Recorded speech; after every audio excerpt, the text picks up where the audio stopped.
this. What's up, Twitch and YouTube? Your boy Leroy, or No Land Beyond Your Mom, aka Nick. We're gonna check out the golden vendors here real quick in Cold Harbor. Our boys in Thorn. Give you my little breakdown on what I think on his wares, and then we'll head to Cyrodiil and we'll wrap up the video. So Halloween's coming up, so that should probably tell us something. Alright. Banner. Order of the Hour. That is pretty dope looking. Brotherhood banner. A lot of people like these. Brotherhood does have some pretty cool statues. Candles. This is pretty cool. It's either the if you want to do a Brotherhood build or even some form of a vampire build. Those look pretty dope. That is an actual pretty awesome rug. 15k, good price. Ledger stand. Not a big fan of books personally. They're too small. They take up housing slots. So Brotherhood wolf plaque. Not sure how I feel about this. 25k. Kind of looks more anything like a Richard sigil than anything. Hourglass of Akatosh. That is a cool looking banner. I do like that. Imperial Archway for a cemetery. That is interesting. I don't believe I've seen this before. And for 15k, that is pretty freaking awesome. I really, really like that. Imperial heavy curtains. Curtains, hard to come by. Love these. 12k. Almost instant buy. Really good vendor today. A little bit more larger order of the banner. And a rug for order of the hour. So overall, awesome vendor. I love this rug, this banner, the curtain. Archway's dope. Not really sure the size difference on these. Which one? I'd have to honestly see them in house, but that's pretty awesome. These two I think you skip. This carpet is pretty awesome, especially with the wrinkled effects. Candles, thematically pretty cool. If you're a Dark Brotherhood guy, this is all right. Got some big, long, dangly, hangy chains, so got to be careful where you put those. They can go through floors if you're doing them downstairs. And this banner, which is actually, yeah, that is pretty smaller banner, but with the metal ornament on top, that is pretty freaking dope. So overall, super awesome vendor. I'll come back and buy some later. Let's head into Cyrodiil. I have not been on a DC character in forever, so I honestly have to remember where this vendor's at.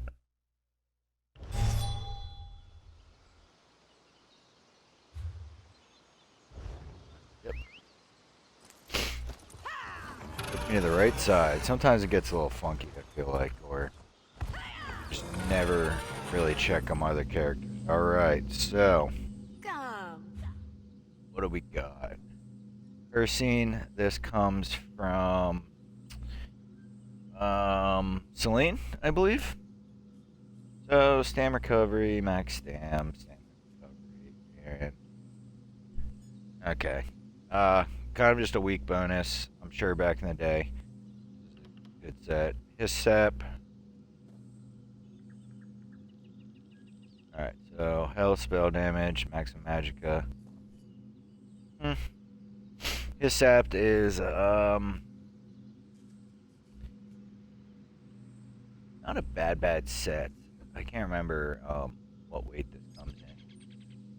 But for PvP, this is kind of like Mara's bomb, but a little bit more consistent. Every 5 seconds, heal for 2400. Anytime you get hit by a disabling effect, mobilization or snare. And if you play any PvP, counter any Dragon Knights, or hell, sorcerers, anything pretty prevalent in the meta right now. A decent chunk of health, not a bad set. I wouldn't say it's S tier, but I like her. Alright, Ring of Leeching, we're just going to skip this. This is a selfish tank set for the most part. Actually, screw it, we'll talk about it. I'll go off on a tangent. So max health, healing taken, more max health. When you take damage, you summon a cloud of leeching poison. Cloud deals poison damage every 1 second for 5 seconds. Heals you for 20% of the damage caused. So a lot of people think of this as a tanking set, which it's incredibly selfish. And when you do the math, it's really, really not that much healing. So you're talking about what, 20%, so about 812 healing, maybe somewhere in there. Scales off your max health, so obviously that number will bump up, and it'll be a little bit more if you're on a tank. But it's not really that much of a chunk, and the damage really isn't that great. It could maybe have some PvP utilization, but this is one of those that if you're learning how to tank, avoid it. It looks good on the surface, like, oh, I'm a tank, I'm taking damage all the time, this and that. Not good. It's not good. And spending that much gold or that much AP, not worth it. Ring of Sero. Alright. So magic recovery, weapon spell damage, max magicka. When you block flame, shock, frost, or magic damage, restore. It's just an interesting set. It's been power crept, but on the surface, this looks like a set if you want to be one of those annoying never die tanks in Cyrodiil. This might be something you could potentially work in a little bit. Alright, we got some arm cops today. Normally I'm more of a fan of when helmets are here, but arm cops with no real good RNG protection can be pretty good, but choke thorn and mag recovery. When you use a heal with a cost.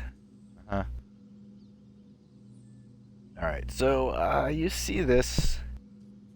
You see this a good bit. The only problem is you'd like to see it heal in an AoE. It's going to heal you or an ally for a big chunk of health, though. So it is not bad. Now, PvP wise, I mean, if you're sitting there on a tank, I mean, I guess choke thorn could work, but there is so much better options where you're basically just building up stacks and doing massive procs. You can do a lot better, but I mean, overall, it's not too bad. 33% chance. Once every 10 seconds. I have a pretty nice stamina pool or magical pool right now, so 16, almost 17k health or heal. It's not bad at all. Oh, be cool.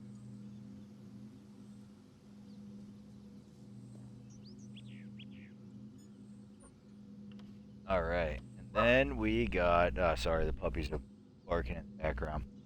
All the Infernal Arms. So this is actually a pretty good set. Very good beginner set. Comes from Darkshade Caverns 2, if I remember correctly. So nice line of magic up front. And then when you deal damage with the light or heavy attack, which if you play this game and you know how to play it, you're going to be doing that roughly every second. With your weaving, you have a 33% chance. Summon a Daedra, 15 seconds, and it's going to do flame damage, a nice chunk, every 2 seconds. And then this can be summoned basically for the duration of your Daedra. So the uptime on this thing is really good. The only complaint I have about this is that as when I used to tank, I hated this set because that Daedra is huge.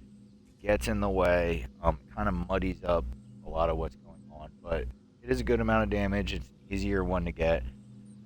So if you're having trouble getting this from the vendors, it's not a bad pickup. It works for basically just about any build. I know Sorks it used to work really, really good on. Now the one thing also about it with Sorks as well is it does count as a pet. So if you are running the new Infinite Archive set, it isn't going to work so good. It's actually going to ruin your bonus if you're running the no pet build. So that is one thing to be cognizant of. But if you're running a pet build, it does count as another pet. At least to my knowledge, unless that's been changed. So this will be buffed by a lot of the Sorks perks. Um, Now, I don't think this affects Warden at all, which I don't know why you use this on Warden to begin with. But all right, well, that's what we got. So yeah, pretty decent overall set. So Sero main, take a look. I'm not really the master of being an asshole in PvP. I'm pretty mediocre at it. But Sero main, not really a bad set. It has definitely been power crapped out. His sap, very underrated. Can fit into a lot of builds depending on what you're doing. Rest pretty bad, but if you need it, pick up. You need to pick up any of the. Apparently, I do not have. I only have the medium of them all. Probably got what I needed, so I might actually pick them up just to finish out the sticker book. So, and obviously, Golden Vendor pretty decent. So, well, see you.